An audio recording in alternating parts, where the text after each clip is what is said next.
The law of cure. Now, before you start using the technique, it is very important to understand this aspect of how your body functions as it brings itself back into balance. The law of cure is one of the overall guiding principles in determining cure, and it comes from Eastern medical principles. Like all the guiding principles of Eastern medicine, the law of cure was determined by nearly 2,000 years of observation and clinical practice before it was even written into the established medical textbooks. The principle has neither been changed nor been added to in the 3,000 years since it was first written down. Now, the law of cure states that healing takes place from inside to outside, from top to bottom, and in direct reverse chronological order as to when the trauma entered the body. It also states that when trauma is held in the body for a long time, there will be a revisiting of the original symptoms for a period of up to 48 hours as the trauma leaves the body. So when you begin an emotional healing process, your body will automatically use the law of cure, and it will heal in direct reverse chronological order. That means that you start with what is happening to you today and not what has happened to you in the past. The past is reflected in the present, so rather than starting with the past, you always correct what it is you are doing today that is reflective of the past. Let's look at how the law of cure works.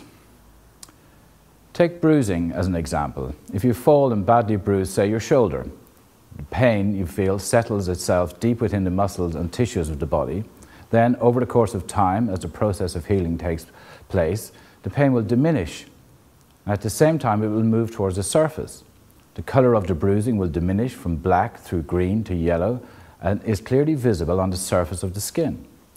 This is the path of healing for a physical injury, and it is very easy to observe. Even children can observe this. It always follows the same pathway and the same order of coloring as healing takes place. But what is not so easy to observe is the path of healing for emotional and mental injury, and it is far more difficult to see because there are no physical signs like the color change that occurs with bruising. But the procedure is exactly the same to that of the physical injury.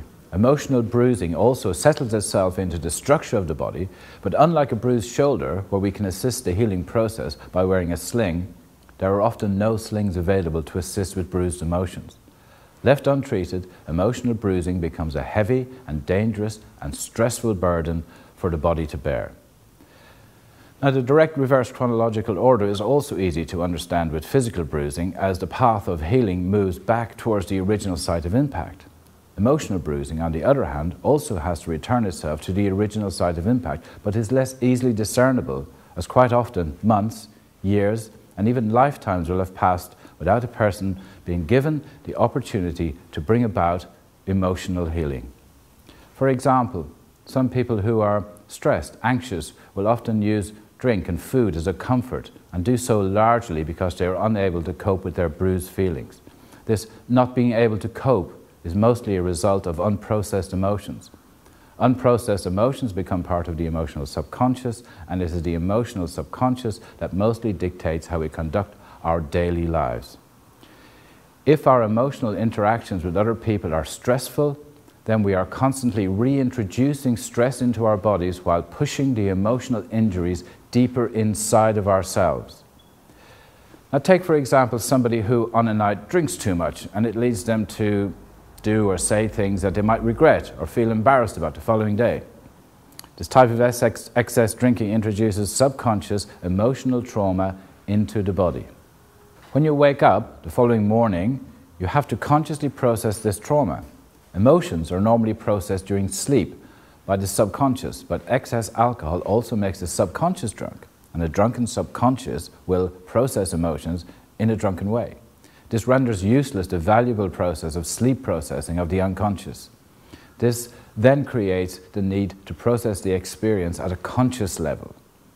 However, most people will want to leave events of the previous evening behind them. They will often not be able to or wish to make a conscious processing of the actions of the night before and just say, "Oh, I made a right ass of myself last night. Anyway, let's get on with today." Because of this, the unprocessed emotions of the night before are felt as either stress or depression, often depression, as the person begins their new day. But the experience of the night before the experiences of the night before are put to the back of the mind, and they have to go to, as a person has to go to work or deal with children or a multitude of life tasks. But the back of the mind does not exist. What we call the back of the mind is in fact your subconscious, both mental and emotional. This putting it to the back of the mind causes a pile-up of unprocessed emotions in the person and introduces the cycles that eventually become the holic or the addict. The pile-up retards the process of the law of cure, for as the body needs to evict the most recent traumas first, it will always observe the reverse chronological process of healing. Each time you drink too much, comfort eat, experience stress, you create a recent trauma, and recent traumas have to be evicted before the old trauma, the cause, can be dealt with by the law of cure. Because of this pile-up, it is often very difficult to get to the source of the original trauma, because as you continuously re-traumatize yourself, you are creating recent traumas, which actually strengthen the power of the original trauma. The longer it is left untreated, the longer the healing process will take, and the more difficult it will be to observe the process, as a conscious memory of the trauma will have long been transferred into the subconscious. Any system of medicine is just a facilitator for cure.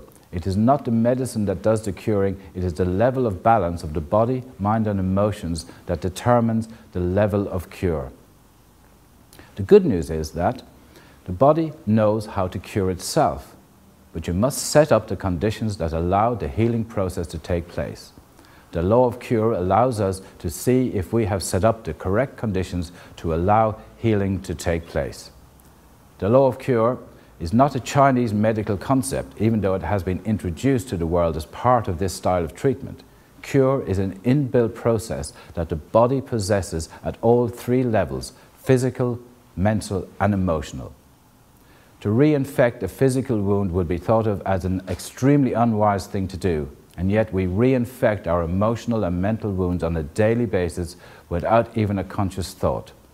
Running away from trauma only serves to strengthen the potency of the trauma until eventually you find yourself so far away from it that you have no idea what it was or what caused it in the first place. Now you can stop doing this with the LSR technique. Once you learn how to deal with the daily stress, then you begin to set up the conditions for cure to take place. Every adult has the ability to get at least 80% better once the conditions for cure have been correctly set up. It takes just a week of focus for every year that you have lived for a complete transformation to take place and for the law of cure to complete its work. And this is why you are supported through this program for this amount of time.